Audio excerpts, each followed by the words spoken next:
And welcome, Tom. Good to have you here. Thanks, Jane. Thanks for having me. It's great to be here. I'm not actually outside. It might look like I am, but it's a painting here, so It's a beautiful painting of a very nice forest scene. So that's good. And I'm absolutely. very glad you're here because you are the LinkedIn guy. And I know you've had, having looked through your LinkedIn profile, of course, which is the first Yeah, place we go to when we try yeah, and find out absolutely. about someone, because you've had such an interesting career journey and you've moved countries from the UK to Australia and Mhm. you've had numerous career transitions before becoming who you are today. I Yeah. thought it would be really interesting to find out how those transitions went and how you felt and what prompted you to make each change as well. But to kick us off, tell me about your early aspirations when you were a little boy.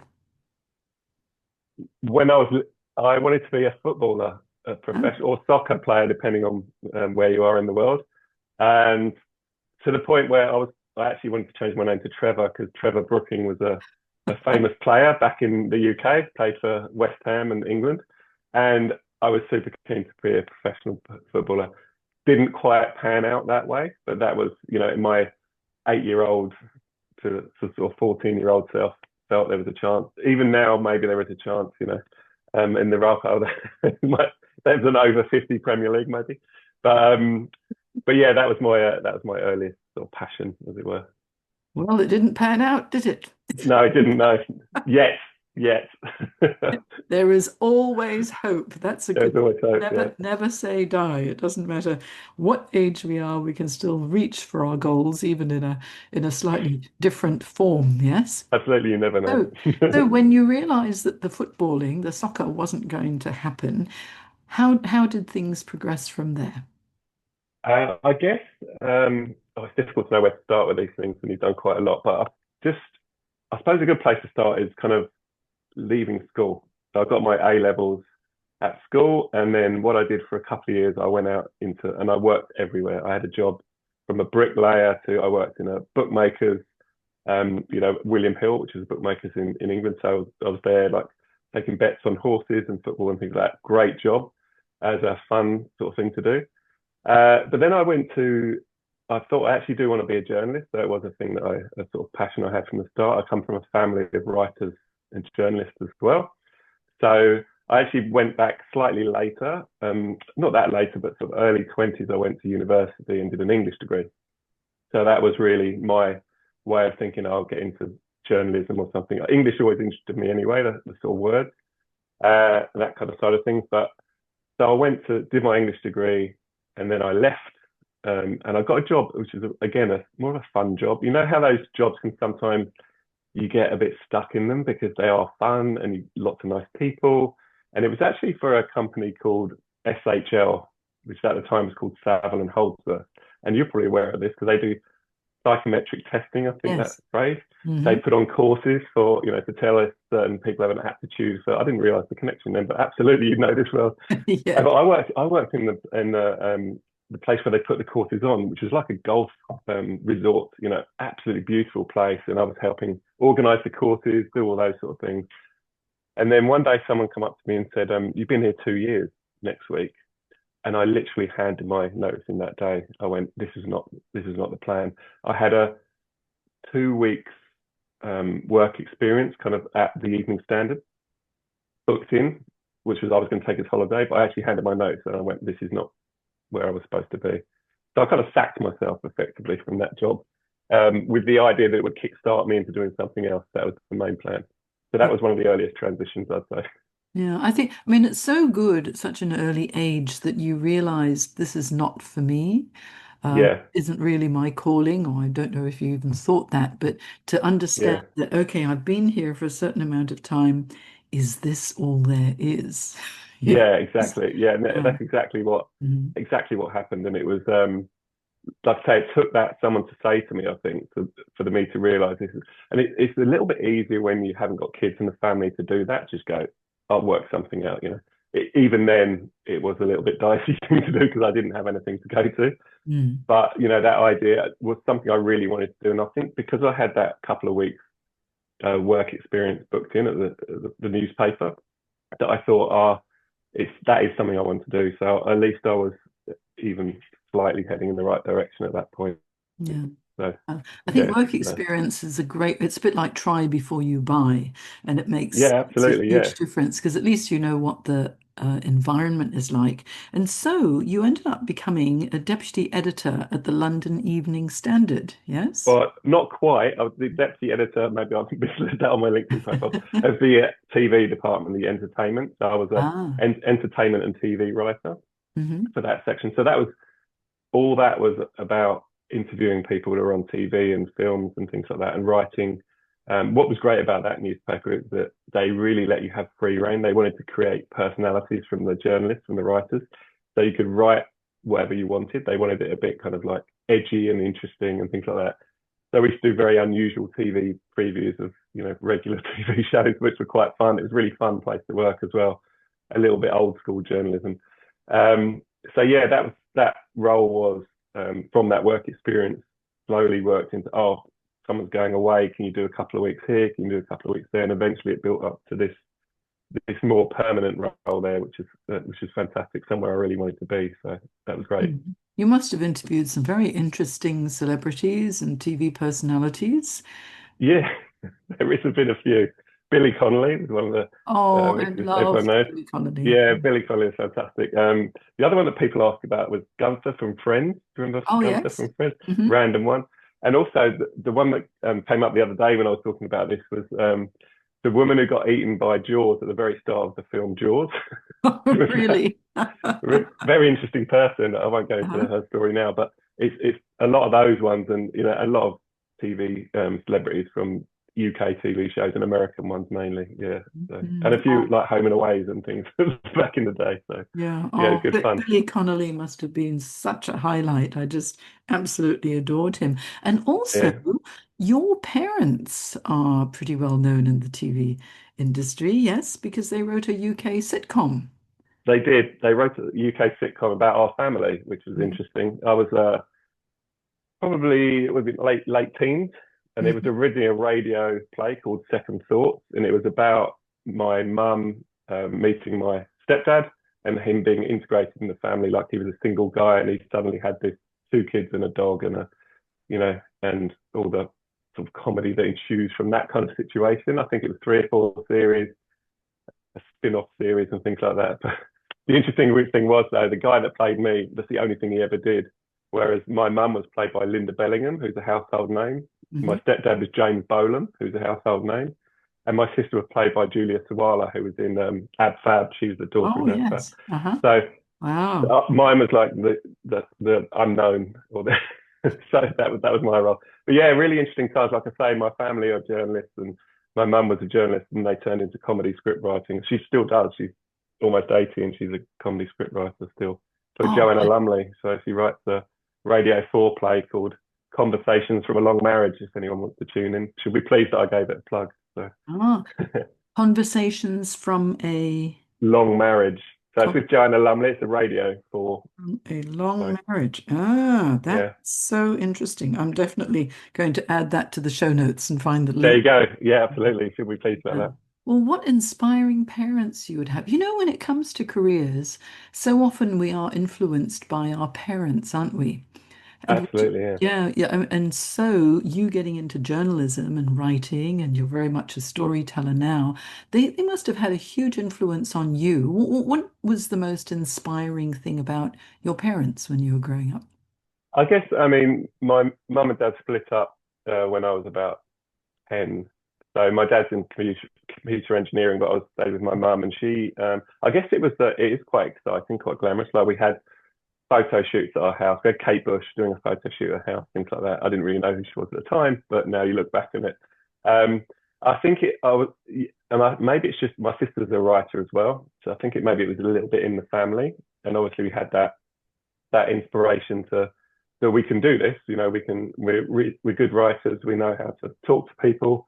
So interviewing people was a big thing for my mum initially. Excuse me, my mum initially, and my sister. My mum used to interview. She was a music journalist, like people like Sting and things like Mm. that. So I think it was just. It feels like it was in the blood, but it's also quite a nice, glamorous world in small G, glamorous world. I'd say. No, that would have been a very interesting upbringing for you. And so, from the London Evening Standard and interviewing lots of celebrities and TV personalities, you became the TV editor of EMAP. Yeah, so EMAP's publishing house, so they had quite a Mm. few different titles. But the main one I worked for on the, so I got kind of headhunted. I don't really, I think that's a bit too glamorous a word for what it was, but I got approached to work on a launch of a new magazine. Hmm. And it was, if you know the UK market, there's a magazine over there called Heat, which is quite celebrity focused, Mm. fairly young. We launched one called Closer, which is for a slightly older demographic and had a lot of real life stories in it. So I was the entertainment editor on that magazine, and it was a phenomenal success. This magazine, Mhm. it used to sell 500,000 copies a week. It was just Mhm. incredible. Wow. And that was a complete launch from five people sitting around in a room to building a whole team and and producing this national magazine. So that was a fantastic sort of introduction to the world of magazine. I've always worked on very high, like the Evening Standard, the daily newspaper, close as a weekly, but it's just constant deadlines, constant. So I think that sort of stands me in good stead now when you're dealing with clients and they need things quickly, or you want to provide them quickly, whether they need them or not. Just look after them. That process is now ingrained. It's been such a long time, coming. So yeah, that was a really good place to work as well. In terms of the creative side of things as well. Yeah, so from the London Evening Standard to EMAP and then to Bauer Media, when you Yeah, made that change in company where you worked, what yeah, prompted each change? The first one, when you were with SHL, initially was because you realized it wasn't for you. yeah, And going to the Evening Standard, moving to EMAP, moving to Bauer Media, which I know is the next yeah. place where you worked. What prompted each change? How did it feel? It felt the first one I mentioned was fairly daunting, but I was probably a bit younger and a bit more confident in terms of like I can pull this off, it's no problem. And I felt like the job that I was in at that time, I felt I could probably get something similar if the desired career took longer. I could take up another job doing something else. So it wasn't like a huge leap of faith, but still a leap nonetheless. The the one where I was at the Evening Standard, that was quite a difficult one to leave because it was such a good job, great place to work. But that was an offer to run an entire department of a magazine, like a big with heavy investment and a big opportunity to make your mark in that world and it was a great success. So it's like, and then when you move on, and it's interesting what you say about the Bauer one because the Bauer was actually in Australia. Hmm. So, and the reason we went to Australia, my wife, who I met on the Closer magazine, got offered a job in Australia. So, cut a long story short, she was previously had been in Australia, was editor of Smash Hits magazine here, the old teen music mag. Came back to the UK to work on this launch of Closer. We met, and then she got offered another job here. So, I moved to Australia. And the funny thing is about moving to Australia, I thought, right, this is a chance to do something else. I'm going to go and work on the ferries in Sydney Harbour. I'm going to do something completely different. But because you come from London with a good reputation in a very fiercely competitive publishing world, I sent out my CV to half a dozen publishing houses here, and they all went, "Oh my God, yes, come in," but and all that kind of stuff. Hmm. So I ended up working for another magazine company here, which was I kind of thought I might have an opportunity to do something different just for the sake of doing something different because it was a new country. Fran was still in magazines, but I think that's an interesting point because I think sometimes because of the level you get to, the income levels and the security, etc., it can be quite difficult to transition into something different. I'm sure you Mm. have hundreds of these conversations a week, but that was an interesting one because I would have liked to have potentially done. I love this world. Don't get me wrong, but interviewing people, storytelling, etc. And we'll come on to how we moved out into this more recent times. But yeah, I think that was a interesting one. You must come people coming at that crossroads quite a lot where they'd love to do something else, but Yeah, but they're tied in with unsure, it. and then they fall back into the default. Although Yeah, the industry that you're in is a very interesting one. I mean, as a journalist, and now finding out that your wife also is a journalist yeah, in magazines, it definitely runs in the family. And so you moved for love, obviously, from the UK yeah. to Australia, and settling into Australia and joining Bauer Media. Mm, It must have been quite interesting because. Well, I lived in London many years ago, and I remember thinking how incredibly creative the PR, advertising, mm, magazine industry is and was back then in the UK. And mm. I thought everywhere else, I mean, people will hate me for saying it, but it seemed like the creativity seemed to pale in comparison elsewhere because they were so funny. And remember the John Lewis Christmas ads Yeah, they'd yeah. had? They still do them, don't they? Yeah, Every yeah. year I would look for them on YouTube and watch them because I'd always start crying because they were so good. Incredible, Yeah, incredible. Yeah, yeah, and it's like it's the storytelling. The yeah, storytelling. I remember that one of the John Lewis ones, it was the man on the moon. And some yes. kids, I do do you remember remember that that actually. Yeah, one? yeah, Yeah. And yeah. it That was was clever. kids sending him a present, because he was so far away on the moon. And I thought, it's just, honestly, the creativity is incredible. So when you moved to Australia and you're working here, did you notice a difference? What did you think was, oh, this is great here? And what was, Yeah, I think one of the biggest differences probably is how, and I think that the fact that I got every publishing house to come back to yes, please come in for a meeting, mm, was the fact that how high regarded, just what you said there, really. If mhm, you've done well in London, you you must have something about you because it's yeah, highly, highly competitive. But I think there was that interest in making it so in Australia as well that it was definitely a, probably slightly easier to get a decent role, if you like. But um, I noticed it massively improved in the time I was there, just the level of recruitment there, and it became, maybe I just got used to it more, but it became as competitive. There was less titles, I suppose, less opportunity. But yeah, yeah, I think the desire to hire people or get people in of high caliber really pushed that, and a lot of the Bauer Media was actually it was originally called EMAP, and yeah, EMAP was actually an English mm, publishing house mm, came to Australia with a lot of the English magazines. So most of the people I initially worked with were English. They just yeah. were brought over here for a certain, amount of time. Mhm. So yeah, that was and obviously that led to a kind of after a while, I suppose the next transition is that magazines are dying out. At Yeah. that point, it had that, that kind of. So what do you do next? It's the kind of Yeah, and so and is that what happened? Because, with publishing, it's changed so much and yeah, it's had its heyday. And of course, yeah, we still love our magazines, but so many have disappeared now, which is such a shame. And so from there, you became a freelance writer and a copywriter, yeah. editor. And is it because of organizational change that you went freelance, or did you just think, okay, enough of employment, I want to do my own thing? That was kind of partly my wife Fran had a very good job and still continues to have very good jobs, but she was a editor of a magazine Hmm. called New Woman at the time, Hmm. and has gone on to be editor of other magazines. And we had kids at that point as well. So one of the main reasons for me going freelance was that I was able to fit. I still work for some mags in the UK as well, so in a freelance basis, plus the Australian ones, and I could fit it around, especially Ivy, who's the youngest one. Hmm. She wasn't. She was only at daycare 3 days a week, etc., etc. So that's part of the reason why, or the main reason why. And the other reason was, yeah, magazines for me, you could just see the way it was going, and the career opportunities were getting less. It was getting devalued. I didn't want to write just for websites. It was Mm, just not valued in the same way. So that kind of evolved into copywriting and early content marketing. It wasn't called that then, but thinking back on it, that's what we were doing. Is mhm. really working with a business owner or business and going, how can we get people interested in what we do? So that's kind of where it started, I guess.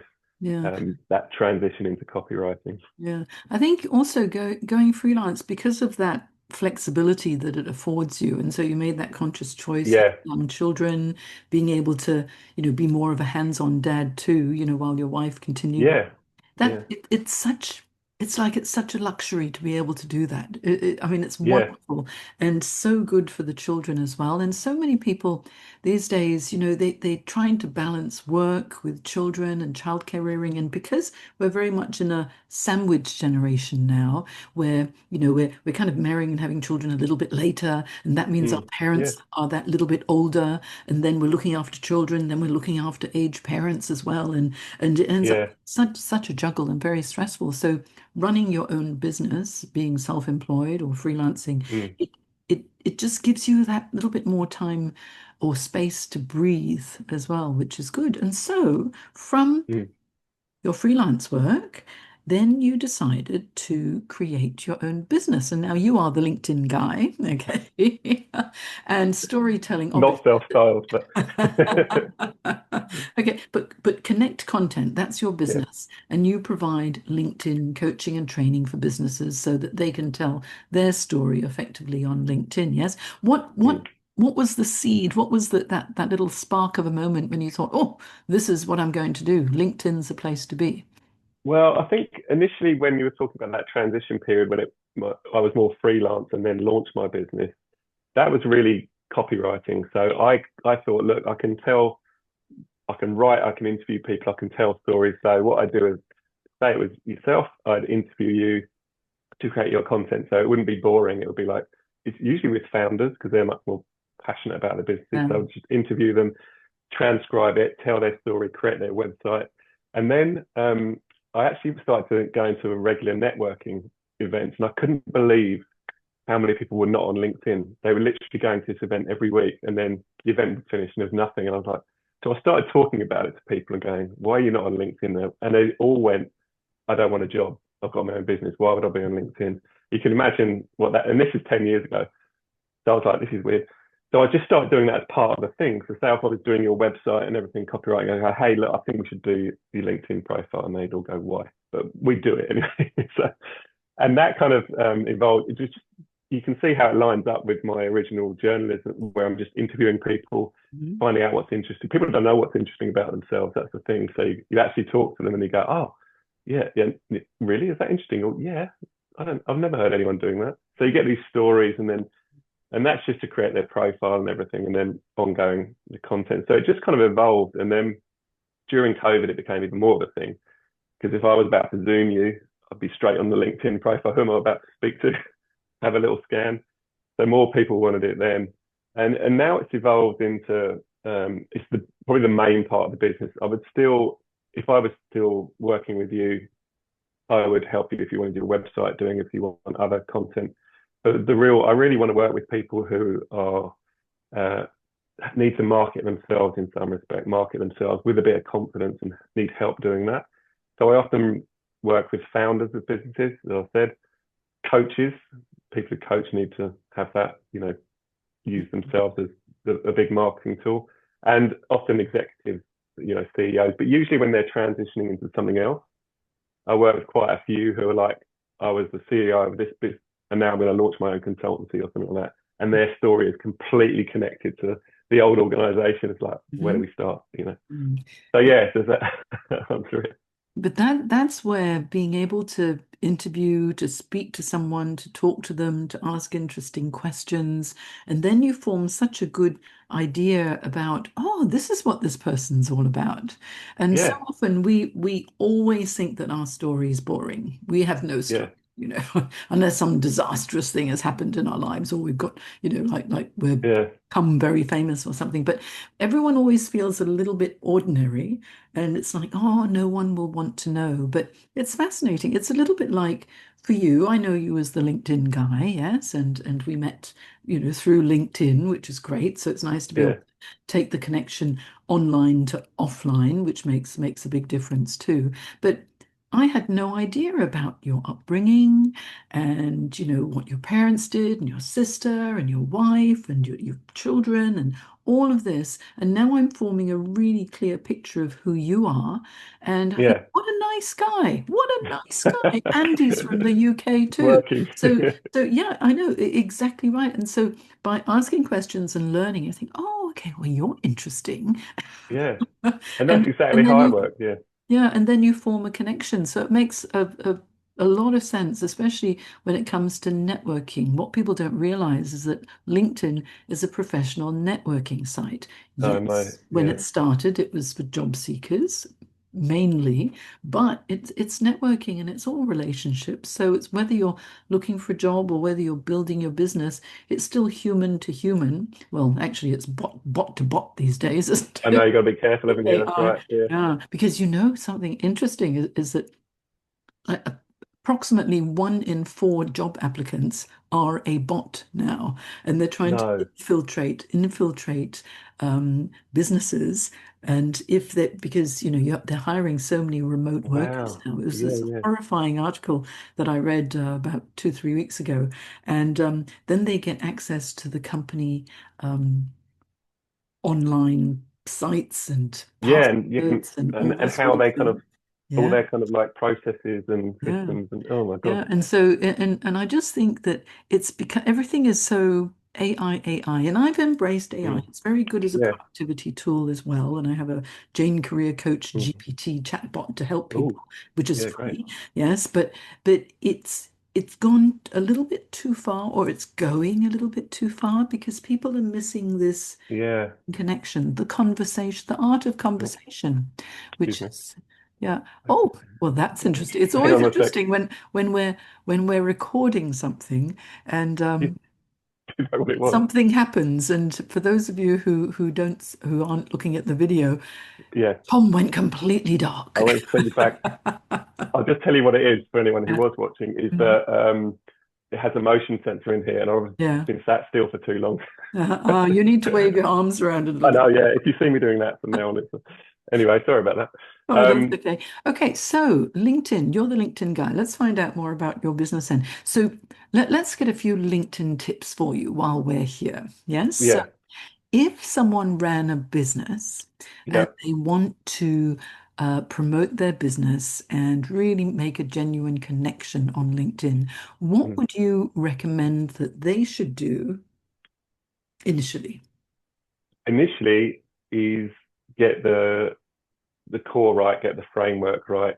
And initially, one of the biggest things I get asked, and you'll know where I'm going with this, is should I concentrate on the company page or my personal profile? And I always say the personal profile because people connect with people. We've just been talking about that. Mm, So while you give a little bit of love, obviously, to company page, that's a business asset. The biggest asset is your personal profile and how you can connect with people and who are going to be attracted. So I'd say two things around that is get the core messaging right, but also get a campaign together. And I don't mean an ad campaign, it's a reason to use LinkedIn, a purpose for using LinkedIn. And almost like getting the flag you want to stick on the hill. This is what I'm all about, kind of thing. Like the way you help, job seekers. No one is in any doubt what you do when they go to your profile. And most people think they don't have that, but they do if you sit down and work it out. And also you may want to do it for 3 months and none of it's set in stone. So you could just go, right, I'm just going to try this for a bit. So make a plan and then get the framework right was the two things that I'd say there. yeah.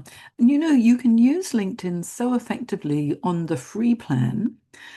Yes, However, yeah. many people do ask me, should I go on to premium? And of course, you get a few more features when you're on premium. Mm. But in my opinion, and I'd love your opinion, you can use LinkedIn perfectly effectively without becoming a premium member. Would you agree? Yes, 100%. I've got a sales navigator as well, which is another thing that's about, again, I should be called people navigator, I think, because Mm, sales, it's really about trying to find the people you want to connect with, which you can do on the free LinkedIn. It takes a bit more effort, but 100% you can use the free LinkedIn for pretty much anything. They make the features good, but not quite good enough because they're trying mhm, to tempt you over. They're very clever at that. mhm. But yeah, most people I know will use the free LinkedIn. No problem at all. There's, like you say, there's some nice to have features on there. I think LinkedIn Learning can be very useful as Mm, well. There's a mm, lot of things on that. But yeah, most people I would suggest maybe try it for a month. If you get it, most people get free for a month. So if you want to yeah. have a little play, make sure you're going to actually use it and set an alarm at 28 days. And do I want this Mm, before it yes. starts charging you? But yeah, I agree. The free one is perfectly adequate for most people. Yeah. And also, if someone's urgently looking for a job, I think using that free month that they offer you is a very Yes, good time. And then afterwards, you can either continue on and as a premium member and pay for the benefits, or else then you can drop it back if you're no longer quite as active if you're a job seeker. But for yeah, business owners, LinkedIn is such a powerful place because if you do a Google search, of course, you'll find their website, but the next thing you tend to find is their LinkedIn or yeah, the profiles of the key executives yeah, of the organization. So I think that anyone who is not on LinkedIn and promoting their business or themselves, indeed, they should get onto LinkedIn pretty yeah. pretty pronto. And if they wanted to get additional advice from you, now obviously I had Mm, job seekers coming to me, but say if there's a business owner who wants to know how can I be more effective, or a senior executive who thinks how can I be yeah. more effective on LinkedIn, what would be the best way to approach you? Find you on LinkedIn? Yes, absolutely. Yeah.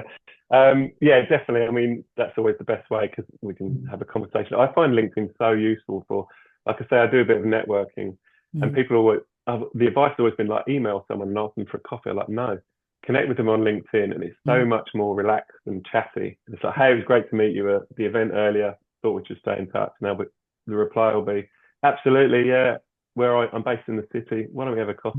It's so much more. If you send someone an email, it's very like, oh, I've got to commit to something enormous now. So, um, but I think, yeah, that I think anyone is, if not just me, if you want to connect with anyone, is to find them on LinkedIn and see what they're all about. Because the great thing about LinkedIn, I think, people sometimes send me someone's website, and A, it's very difficult to find anything about them personally, and B, websites are all very different. mm, The best thing about LinkedIn is it's all there. mm. There's the banner image, there's the profile, there's the headline, there's like the story. It's there. It's either right or it's wrong. You must get this a lot if you talk about LinkedIn. And when I say what do you do, and I say I'll help people with their personal branding, building up their story, the core of it's LinkedIn. And when Mm. I say that, I can see them thinking, "What's my LinkedIn saying about me right now?" You know, they have that, and you can see them. Sometimes a little look of horror goes, "I should check that out." I know they get all worried and think, oh, I Yeah, haven't look at my profile yet until I've updated it. yes, Oh, I I'm know. so Yeah, embarrassed. yeah, no, no. But I mean, everyone's got to start somewhere. And Mm, there are so many fabulous features on LinkedIn that you can use, such as the voice pronunciation feature, yes, 10 seconds to market yourself. You can add video, you can add audio, you can add images of, your either if it's a company, it's, your brand logo or your company people doing things. It's great for yeah, employee advocacy as well, because if you encourage your employees to yeah. post and comment on the company page as well as the senior Mm, executives' posts, then it helps to build the brand of the business and show that it's a great place to work because the employees like to support their company. mm, And if you've got even a small business with say 10 employees, imagine if those 10 employees shared it to their network, and if each employee has 100 to 1,000 connections, it just mm. grows exponentially, doesn't it? Absolutely. And I've worked with quite a few businesses who understand that. And Mm, you've probably noticed this as well. The biggest change I've seen is businesses allowing people, not allowing, but encouraging people to build a personal brand because they used to be worried that they get headhunted. And yeah. the way LinkedIn is, they will anyway. But while they're there, they may as well be active and building a story around the brand. And like you say, you know, you never know where these connections lead. But yeah, I've worked with quite a few organisations who understand A, the power of retention, and B, the power of attracting, who look at it and go, oh my God. I've had someone recently actually said, who worked for a lawyer client, she owned a law business. And she said to me, oh, what do you do? And I told her, and she said, oh, that's the reason one of the reasons I took the job was I followed her on LinkedIn for a while. And I could see that she was across the industry. She was, um, the way she talked about the industry, the way she talked about cases very much resonated with me. And she said, so, and you never know, people might never tell you that, but if, you make that effort and it's can pay you back in so many different ways, I always think. Yeah, you know what's so interesting is that I get so many inquiries and exploratory conversations because I offer, 15-minute Yeah, chat.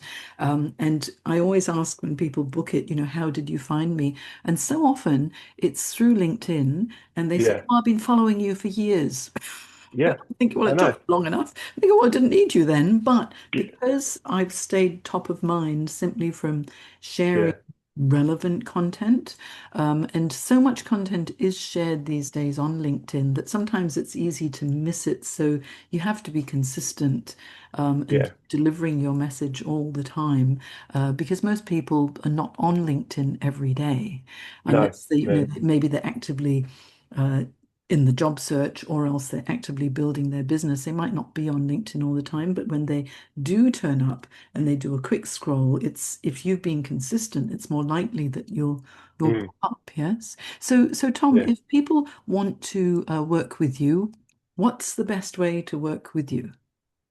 The best way is that I also do the kind of 15-minute Mm, little audit of your profile. Let's see where you are, see where you're at, see where you want to be, that kind of thing. But ultimately leads to a program that I do called Brand 360. And the reason it's called Brand 360 is it's not just LinkedIn.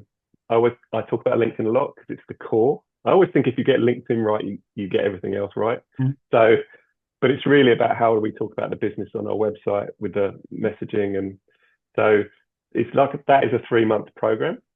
And the initial part is like getting the core. We interview you, we get your story, we get the core of the messaging right. We make a campaign for you. We work out, we evolve the messaging. What does that look like? And then it moves into more like amplifying it. How do we now get the message out there without shouting, without being self-promotional? We don't need to do all that, without being salesy, as I say, but with that, making it more of an attractive proposition, for people to connect with you. Help with the network building as well. How do you connect with people? What do you say to them without annoying them? All that kind of stuff. So that program is the framework is always the same, but within it, it's completely different.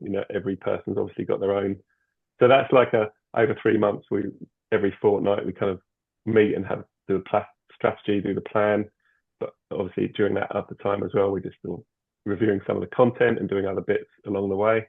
So Mhm. yeah, that's the kind of the main program that we do. There's a couple of other ones which is more like I do another thing called LinkedIn Momentum, which is once people have done the program, let's make sure you keep it up. So it's like let's make up. It's accountability, it's inspiration. It's like how can we use Chat GPT? Because things like AI, I think you're 100% right. I'm a huge fan of AI, but not in the not so we're sucking the human out of it. We really do need to keep that there. So that is why I've noticed a real thing on LinkedIn. A lot of people are doing much more video, more personal stories and things like that as a bit of a backlash, I think, and it's not a angry backlash. It's just like, whoa, we're going to lose everything here if we're not careful. So how do we, make it still a people on people thing, people to people sort of marketing? I think that's Yeah. I the main think thing. I think that's a really important side of it because so many people I've noticed now are posting away, and when you're reading it, maybe they've tailored it a little bit, but you can still tell it's AI. And oh yeah, It's almost like a formula. yeah, 100, yeah. And And someone's and plugged in, yeah, I read a couple of lines and oh no, then I've lost interest right away because I'm thinking I don't need to have something that's been regurgitated a million one times with slightly different wording.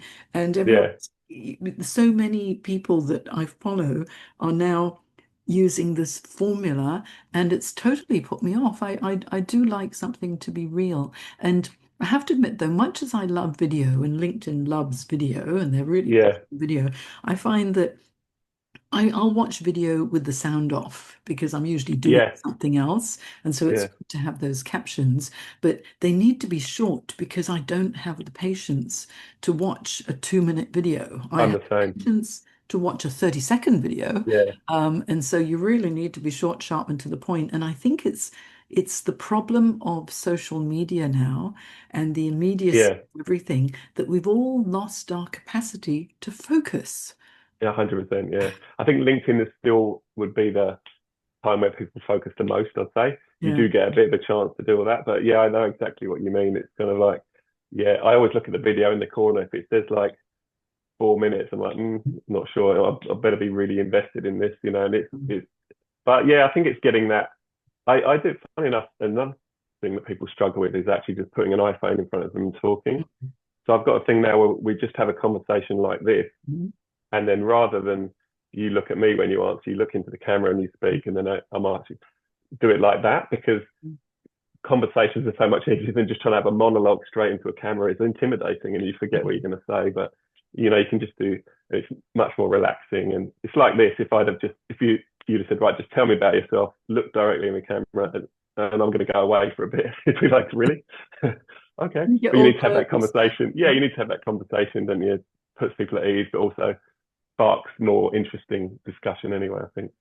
And it's the same thing also when it comes to a job interview where people think, oh, Yeah, a show. Whereas I say, no, it's just a conversation. They just want to get to know you. And LinkedIn really is the perfect platform for us to get to know each other, which I think is yeah, wonderful, which brings us to how we met in the first place. So you have Brand 360, which is like a full, almost like a marketing campaign for websites, yeah, LinkedIn. And then you have your LinkedIn momentum to make sure people yeah, don't fall off the wagon when they've started using LinkedIn. And then you have another one where you actually show people how to use AI. So I recommend that everyone find Tom Etherington and connect yeah, with him on LinkedIn. I will have the show notes. I will have the links in my show notes as well. And yeah. I look forward to having another conversation with you soon, Tom. For those of you watching the video, I can see that Tom's connection is a little bit Lucky I'm not an dodgy. IT expert, isn't it? Jesus. Uh, Yes, I know. No, it's just we won't it's just use you for everyone. IT. We'll use you for LinkedIn. Yes, That's for please do. sure. I Yeah, think it's going to go off again. It just keeps yeah. saying there's a problem with it. But Well, the technical issues universe is aside, it's been the fabulous. universe is telling us it is now time. So thank you so much for Maybe. your time, Tom. It's a pleasure talking to you. We'll see you on LinkedIn Yes, and we'll have you on again and discuss properly some LinkedIn strategies at some stage. yes. And we could talk all day on that Yeah. strategies and tips. But it's been fantastic. Thanks, That's right. Jane. You're welcome. Bye now. Speak to you soon. Bye.